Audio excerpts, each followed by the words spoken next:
I pay you didn't come on one of the papers, I think more than 3 or 4 of them highlighted how there's been the deportation of Nigerians or more extra day or my way say when koda to feel one kete na ya small no mujina kwan being in danger one more lives risky because of eduania yebedi any and we will try to understand what child labor is, the various categories are war and it's an ability to control child labor on my way say more. To help me discuss this matter, Chief Superintendent Mike Anti, our war anti-human trafficking unit of the Ghana Police Service. Mr. Shaibu Muniru, our member of the Child Labor, Social Protection and Labor Inspection Subcommittee of the National Steering Committee, and I pay Camp Mensa Minyomo AD and come on. Pay for Mama Kwaba. Na Bibia Wokode. Yeah, what clear about you say the minya committee me bio. What's the police inja committee me enya kokuru le metwa ne saba metwa ne san so mo sen ma ya akoda keto adodo. Nti omo hu abo nti omo nsem ye small boy. Nso me penisa nti o se inja ne kakra. Oh, okay. Chief Mwakwaba. Yo, Muniru Mwakwaba. Yo, apani ye ka child labor na situation is saying. Chief, me found just here. Oh, okay. First of all, let me say good morning to our cherished viewers and listeners. Me fa kwenye so much here. Do for mo hwe yin ene almost mutie radio so happy FM. Say ka se child labor ye mremu no, em say wo hwe ye Children's Act.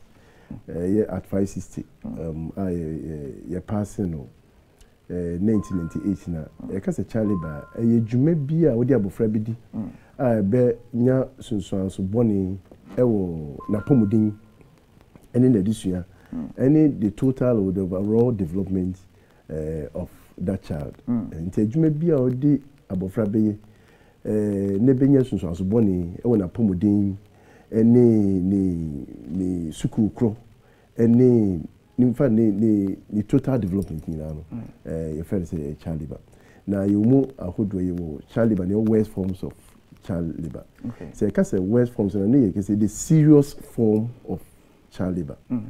You won't could there be a Mario Munya and I did can Sammy Mammy in Chip say emblem can say Akoda on when.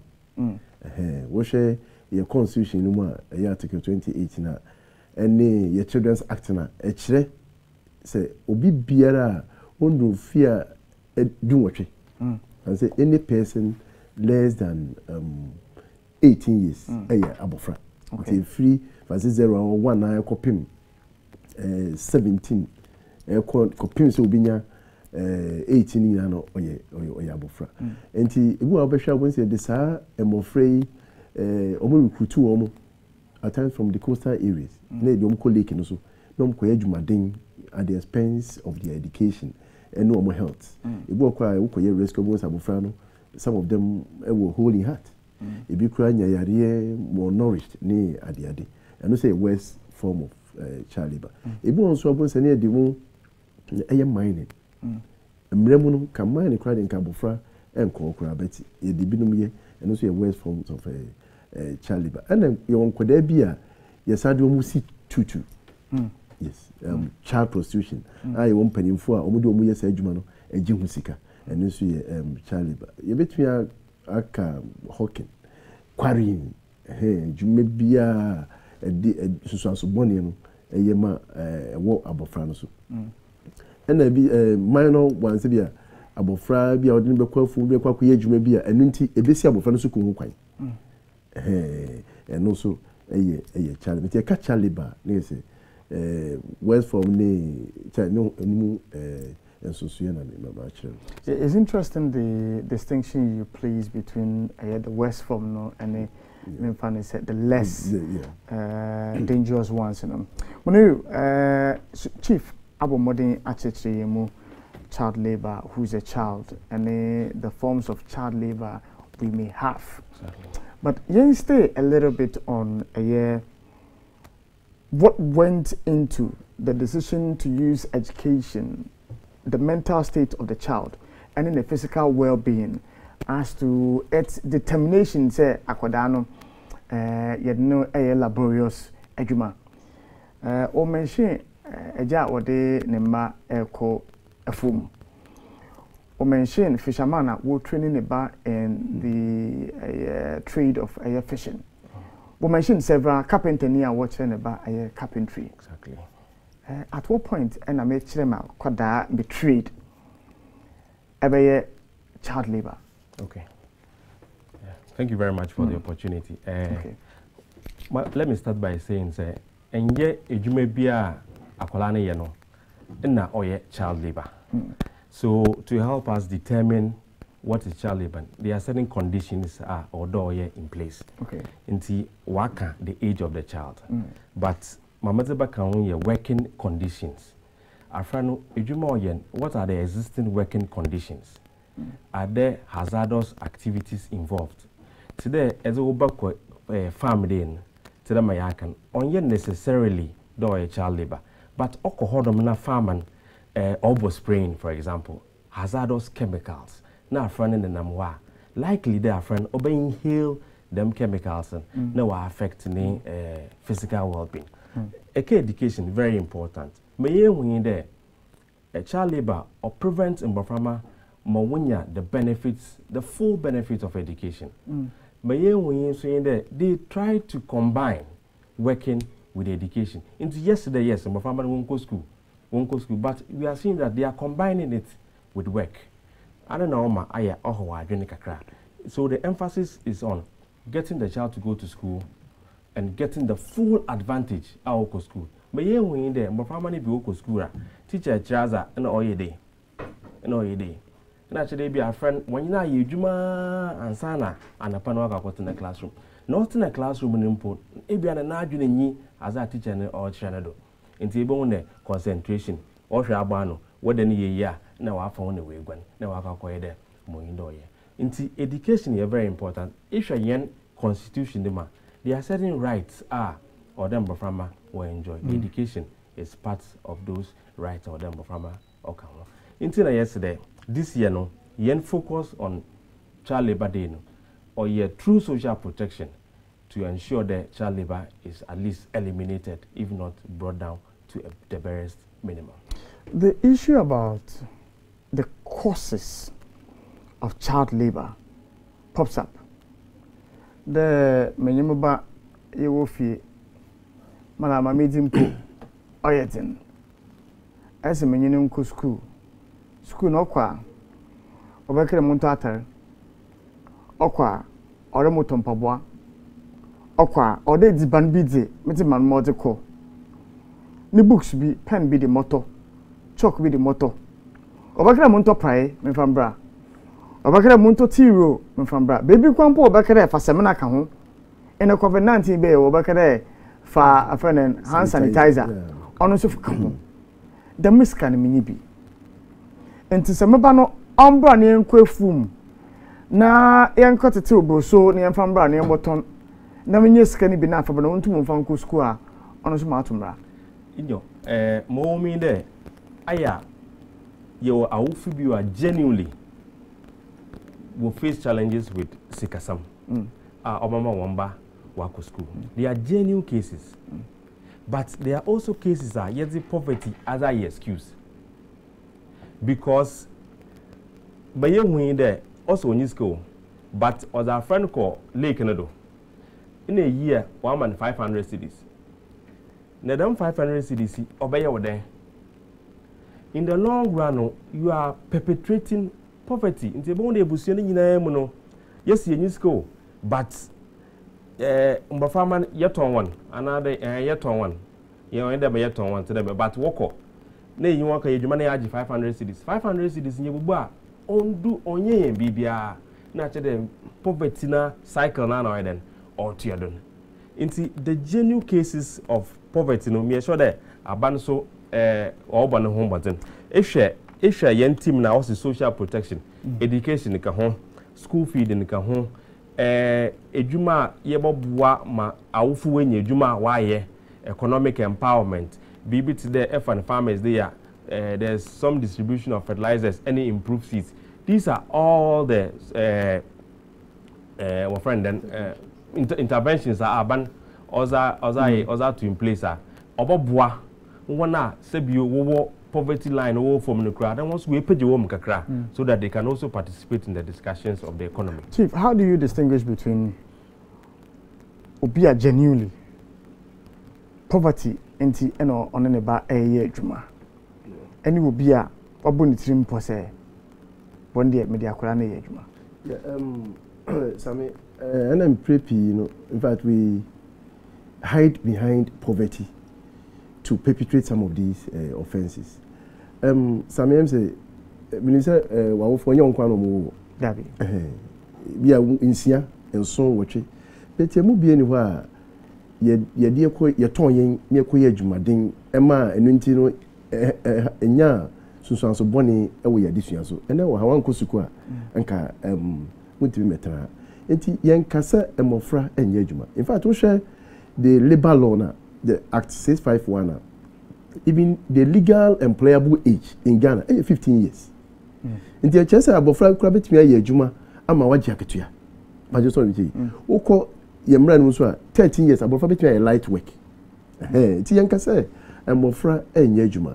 Ne mum se be ya enya sunsuanso boni. Die hu ni se awofra dodo na omoton mofra no eye slavery. Ye case bia some ye case bia awofo no eton ne ba no 200 Ghana cedis. Enti some ye musa say 200 Ghana cedis so je na 200 between ayaman.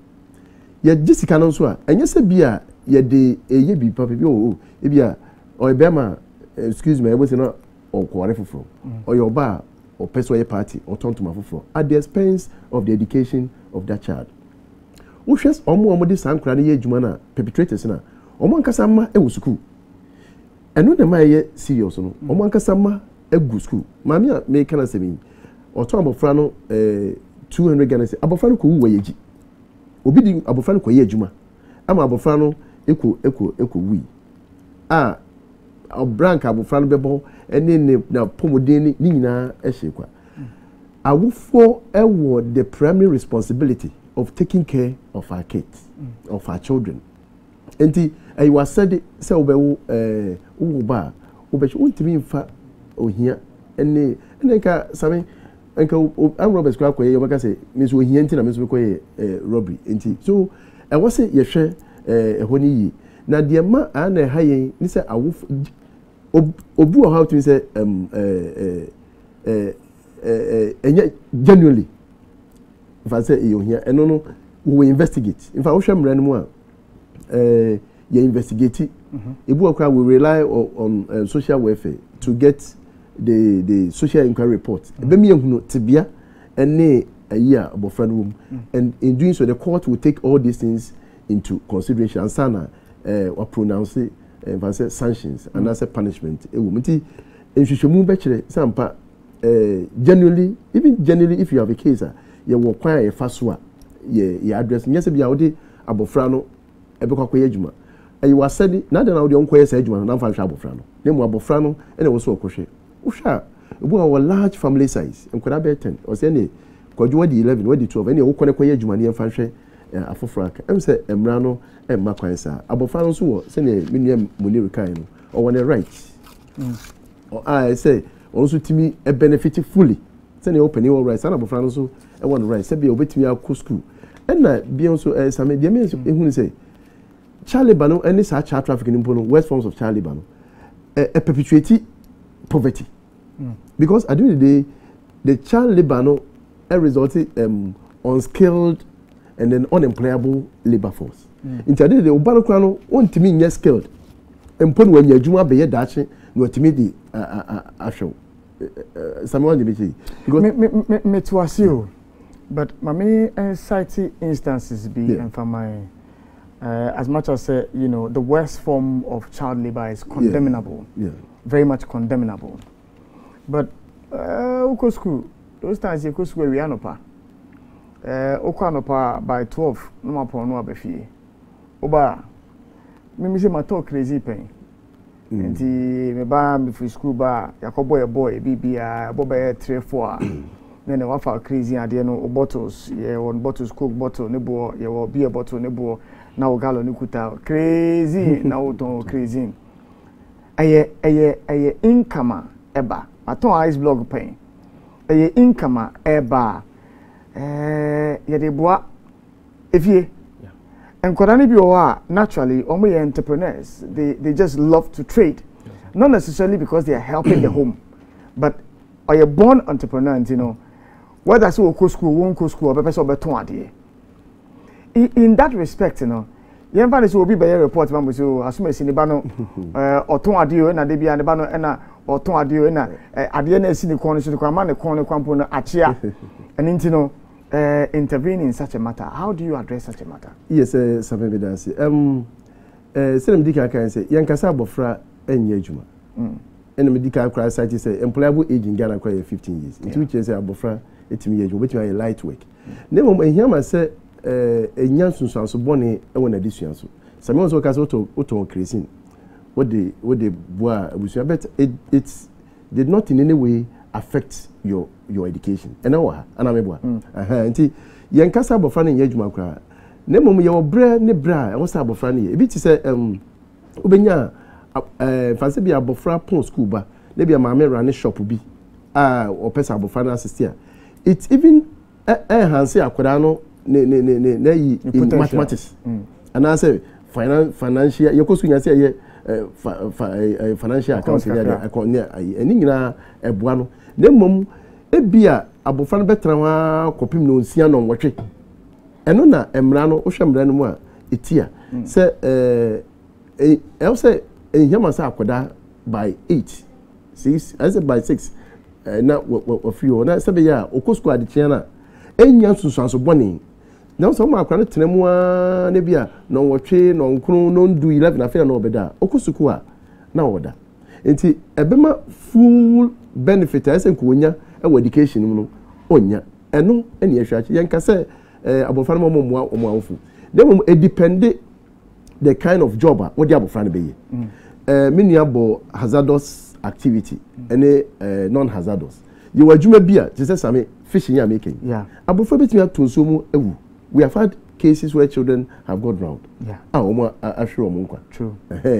Bibi is a quarrying, mining. Until what you be a hazardous, a young per se, abofrano, ebekum.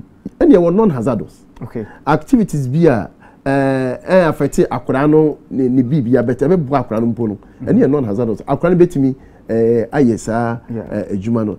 Until Usha Ghana, I say we are reviewing our hazardous activity framework. I know better in all the sectors. I bet you say way there a hazardous activity. Until here must have Bofrano Coho.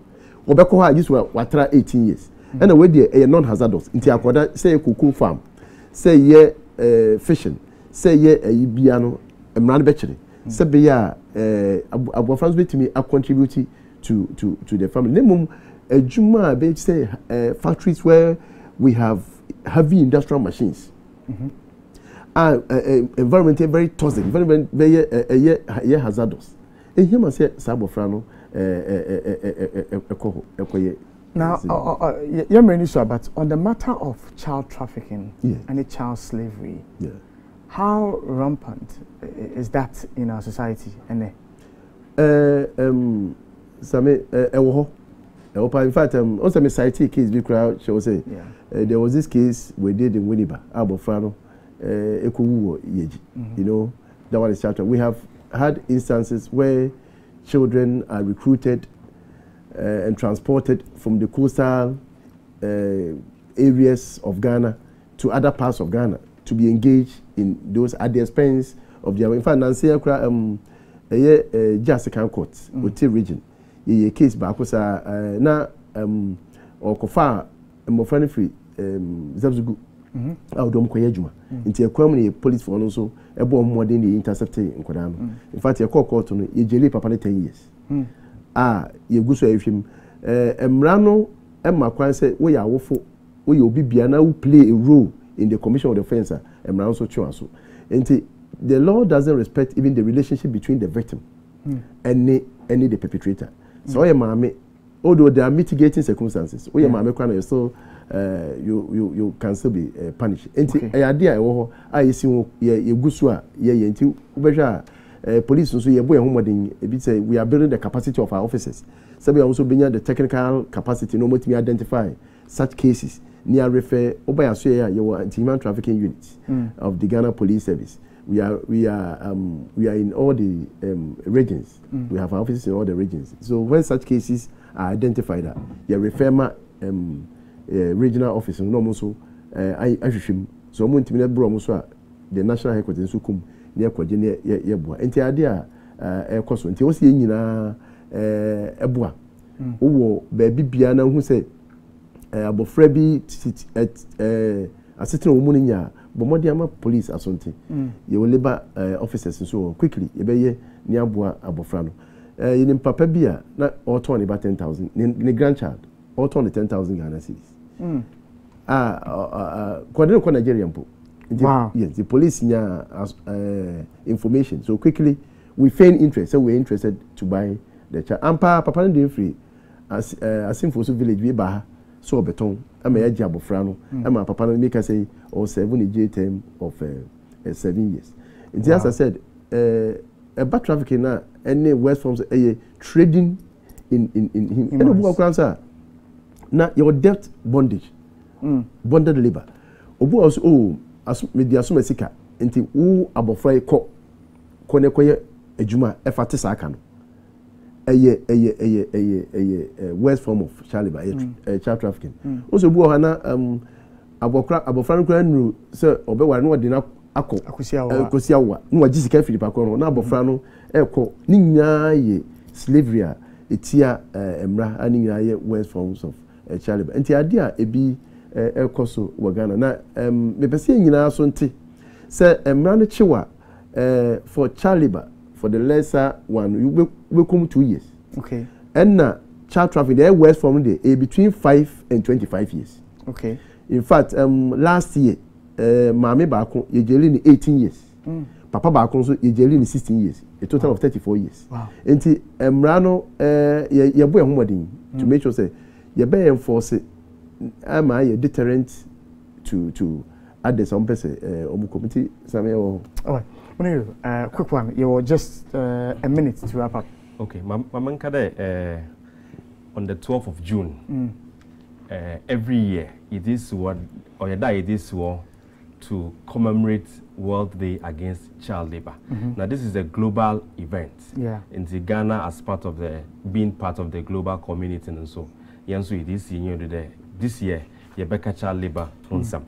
Now, the theme for this year to end child labor through social protection. Now, a series of activities are in place to commemorate this day.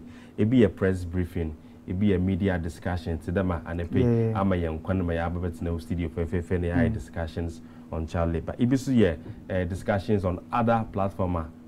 In fact, it's a month celebration. Into Yebeka there, our four parents, politicians, general public, kwani bia obutum wa aboa ma mboframa wan yeye wa akoden yebesra wonanka wa abo aban na oni wanso won ho na mboframa wesiye na wosiye a oye ma oman nyina nti e wona mazema na besi yo chief anapemedo ase se mobile na mne yehwetwe nkomo ma chechire enomamu nti we need chief superintendent Mike and I'm needing nkomo na Mr. Shaibu Muniru on so menu edi nkomo child labor and you observe and ebedo ase se on so obo ba no eho eban